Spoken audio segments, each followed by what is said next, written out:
খবর বেরিয়েছে, গরম খবর। পিনাকি ভট্টাচার্য এই যে জামায়াত ইসলামের একজন অন্যতম আমির বলা যাবে, যায় মনে হয়। কারণ যেভাবে দেখা যায় যে এই পিনাকি ভট্টাচার্যের কথায় এই জামায়াতের লোকজন, জামায়াত শিবিরের লোকজন মোটামুটি তার আদেশ টাদেশ পালন করে।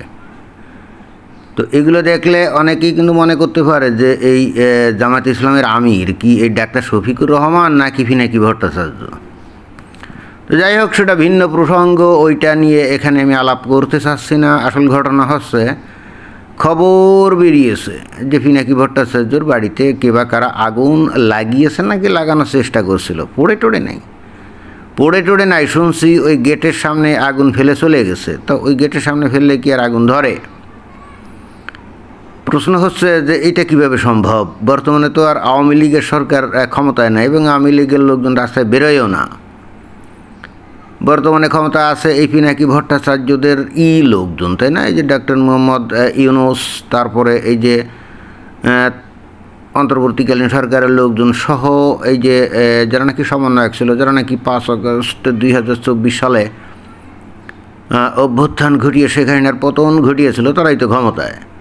এবং এরা তো বস্তুত এই পিনাকি ভট্টাচার্যের অনুপ্রেরণা, দিক নির্দেশনা, তারই উপদেশ, তারই বক্তব্য বিবৃতি, তার দ্বারাই তো ছিল। অর্থাৎ প্রকৃতপক্ষে 5 আগস্ট 2024 সালে যে গণ অভ্যুত্থানটা ঘটছে, এখানে পিনাকি ভট্টাচার্যের বিশাল অবদান আছে, এতে কিন্তু কোনো সন্দেহ নাই। যে যত কথাই বলেন না কেন, এখানে তাদের অবদান আছে। এবং এটা একেবারে নিঃসংকোচে বলাই লাগবে যে আওয়ামী লীগ বস্তুত বর্তমানে ইনফরমেশন টেকনোলজির কাছে হেরে গেছে। আওয়ামী লীগের আমলে আপনারা যদি এই যে সোশ্যাল মিডিয়াগুলো আপনারা যদি দেখে থাকেন, এই যে ফেসবুক বলেন, ইউটিউব বলেন, আপনারা খেয়াল করবেন সেখানে আওয়ামী লীগের কোনো লোকের কোনো বক্তব্যই ছিল না। তারা মনে করতো যে এই সমস্ত ভার্চুয়াল মিডিয়া এইগুলা তেমন কোনো কার্যকরী না, এর কোনো প্রভাব নাই। কিন্তু জগৎ এবং যুগ যে পাল্টে গেছে এ সম্পর্কে তাদের কোনো আইডিয়া ছিল না। এখন যেভাবে আওয়ামী লীগের লোকজন বা তাদের পক্ষের লোকজন যেভাবে স্বতঃপ্রণোদিত হয়ে এসে অনলাইনে নানা রকম বক্তব্য দেয়, এবং আমি কেন স্বতঃপ্রণোদিত বললাম, এদেরকে যে আওয়ামী লীগ টাকা টুকা দেয় তাহা কিন্তু না। আসলে কিছু কিছু লোকজন আছে বাংলাদেশের স্বাধীনতার পক্ষের লোক, তো তারা বাংলাদেশের বর্তমান পরিস্থিতি দেখে সহ্য করতে পারে না, তখন তারা এসে কথাটা বলে এবং সেটা স্বয়ংক্রিয়ভাবে আওয়ামী লীগের পক্ষে চলে যায়। এর মানে এই না যে আওয়ামী লীগের লোকজন যারা নাকি হাজার হাজার কোটি না লক্ষ লক্ষ কোটি টাকা বিদেশে পাচার করছে, তারা কেউ এদেরকে টাকা টুকা দেয়। আমি অনেককেই জানি যারা এই ধরনের কাজ করে, যারা মানবেতর জীবনযাপন করে, এবং আওয়ামী লীগের লোকজন এদেরকে তাকিয়েও দেখে না। এবং আমি নিশ্চিত আবারও আওয়ামী লীগ যদি কোনো দিন ক্ষমতায় যায়, তারা যে এদের মূল্যায়ন করবে সেটা কোনোভাবেই সম্ভব না, করবে না, মূল্যায়ন করবে না। যাক, সেটা ভিন্ন প্রসঙ্গ। তো এখন এই পিনাকি ভট্টাচার্যের যে সমর্থক গোষ্ঠী বা যে দলের সে অঘোষিত আমির, সে জামায়াত ইসলাম, বস্তুত তারাই তো অলিখিতভাবে ক্ষমতায়। ডক্টর মোহাম্মদ ইউনূস তো শিখণ্ডী মাত্র, জাস্ট সামনে বসিয়ে ক্ষমতাটা বেসিক্যালি এই জামায়াত ইসলাম চালাচ্ছে। তো তাদের সময়ে পিনাকি ভট্টাচার্যের বাড়িতে আগুন লাগাতে যাবে কোন মানে এমন হেন দুঃসাহস এই বাংলাদেশে কারো আছে? নাই। অর্থাৎ এইটা কমপ্লিটলি ওই যে মহিবুল্লাহ হুজুরের ওই অপহরণ নাটকের মতো ছাড়া আর কিছুই না। মহিবুল্লাহ হুজুর যেমন নিজেই নিজেকে অপহরণ করে পঞ্চগড়ে নিয়ে যাওয়ার পর তারপর একটা নাটক তৈরি হলো যে ইসকন তাদেরকে ধরে নিয়ে গেছে, কারণ ইসকনের বিরুদ্ধে একটা আন্দোলন করতে হবে, তো ইসকনের মন্দিরে আক্রমণ করতে হবে, হিন্দুদের বাড়িঘরে আক্রমণ চালাতে হবে, তো একটা অজুহাত দরকার, সেহেতু একটা নাটক তৈরি করা। তো এই পিনাকি ভট্টাচার্যের বাড়িতেই আগুন ফেলা, এটা একটা নাটক ছাড়া আর কিছুই না। ঘটনাটা আসলে হচ্ছে যে দেখেন, 5 আগস্টের পর এটা তো স্বতঃসিদ্ধভাবে ধারণা করা যেতে পারত যে এই আওয়ামী লীগের শাসন আমলের বিরুদ্ধে, বিশেষ করে মুক্তিযুদ্ধের বিরুদ্ধে গিয়ে যারা প্রচারণা করে বাংলাদেশের মানুষের ইসলাম ধর্মের অনুভূতিকে ব্যবহার করে যেভাবে বাংলাদেশের মানুষদেরকে স্বাধীনতা বিরোধী করে এই যে গণ অভ্যুত্থানটা ঘটিয়েছিল তাদের যে কুশীলব যারা অনলাইন জগতে ব্যাপকভাবে কর্মকাণ্ড করছিল, যেমন এই যে পিনাকি ভট্টাচার্য বা ইলিয়াস হোসেন ওই যে নিউ ইয়র্ক থেকে, তাই না? তো গত প্রায় 15 মাস হয়ে গেছে, তাহলে আশা করা গেছিল না যে শেখ হাসিনা যখন নাই তখন এরা বাংলাদেশে ফিরবে? জি না, এরা কিন্তু কেউ বাংলাদেশে ফেরে নাই, বরং এরা যে যে অবস্থানে ছিল সেই অবস্থানে থেকে, অর্থাৎ যে যে দেশে ছিল সেখানে থেকে তারা বস্তুত ট্রাই করছে বাংলাদেশ থেকে কিছু চাঁদাবাজি করার, অর্থাৎ টাকা পয়সা কিছু জোগাড় করা যায় কিনা। এবং এই জন্য দেখবেন যে এরা বিভিন্ন সময় বিভিন্ন মন্ত্রী মানে বিভিন্ন উপদেষ্টা বা বিভিন্ন লোককে টার্গেট করে অনেক বক্তব্য বিবৃতি দিয়েছে বা দিত, এখনও দেয়। এর অন্যতম উদ্দেশ্য ছিল যে টাকা দাও টাকা দাও টাকা দাও, আমি স্টেক হোল্ডার না, আমি এত বড় একটা ঘটনা ঘটালাম, অভ্যুত্থানের মতো একটা ঘটনার পিছনে আমার বিশাল অবদান, তো এখন তোমরা খালি লুটপাট করবা, তার কোনো ভাগ আমাকে দিবে না, সব গনিমতের মাল তোমরা নিবা, আমাদের কোনো ভাগ দিবে না, এটা তো হয় না। আর বিদেশে থাকে, একজন থাকে প্যারিসে, একজন থাকে নিউ ইয়র্কে, তো ওখানে তো অনেক টাকা লাগে, তাই না? তো স্বাভাবিকভাবে এরা তো ওই দেশে যে মনে করেন সোশ্যাল ওয়েলফেয়ার ভাতা পায় বা যদি কাজ করে কত টাকাই বা পায়, সবাই জানে যে ওই সমস্ত দেশে কাজ করলে মানে এই ধরনের লোকজন যতই বাংলাদেশে যতই কোয়ালিফাইড থাক না কেন, ওখানে গিয়ে ওই ফুড সাপ্লাই দেওয়া অথবা উবার চালানো অথবা কোনো রেস্টুরেন্টে বয় বেয়ারাগিরি করা বা ডিশ ওয়াশার গিরি করা ছাড়া তো কোনো চাকরি পাবে না। এটা কিন্তু সবাই জানে। এখানে লম্বা লম্বা লেকচার দিয়ে কোনো লাভ নাই যে আমি অমুক করি সমুক করি, জি না, এগুলো হলো ফালতু কথা, আমরা জানি এগুলো।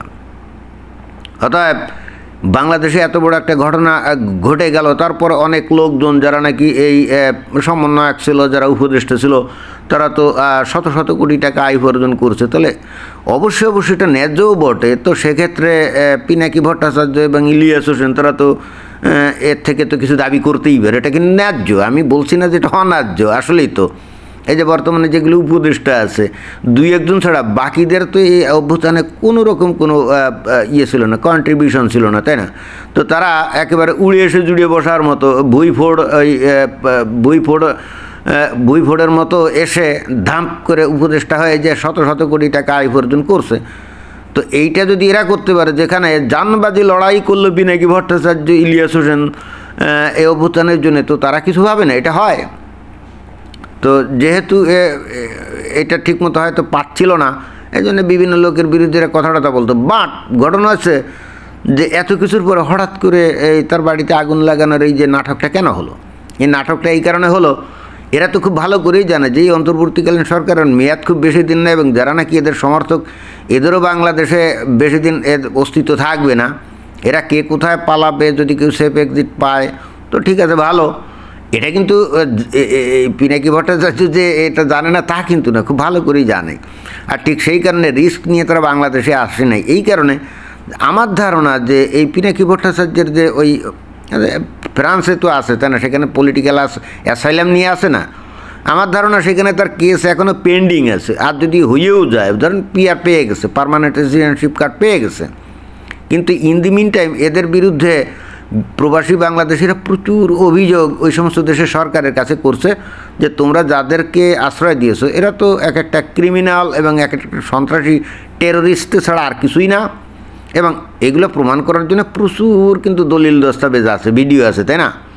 তো অলরেডি জমা হয়ে গেছে। অতএব এরা যদি পিআর কার্ড পেয়েও যায়, তারপরেও কিন্তু যে কোনো মোমেন্টেই এদেরকে কিন্তু ইয়ে করা যায়, মানে ডিপোর্ট করা যায়।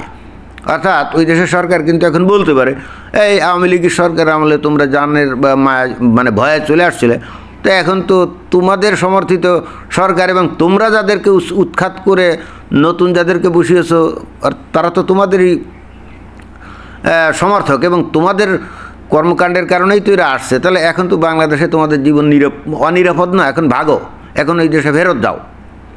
বাংলাদেশের জামাত ইসলামের মধ্যে পিনাকি ভট্টাচার্য বিশাল সেলিব্রিটি হতে পারে বা ইলিয়াস হোসেন বিশাল সেলিব্রিটি হতে পারে, কিন্তু প্যারিস, ফ্রান্স অথবা আমেরিকা, সেখানে তো ফালতু লোক ছাড়া আর কিচ্ছু না, সেখানে কিন্তু বেসিক্যালি ফালতু লোক ছাড়া আর কিচ্ছু না।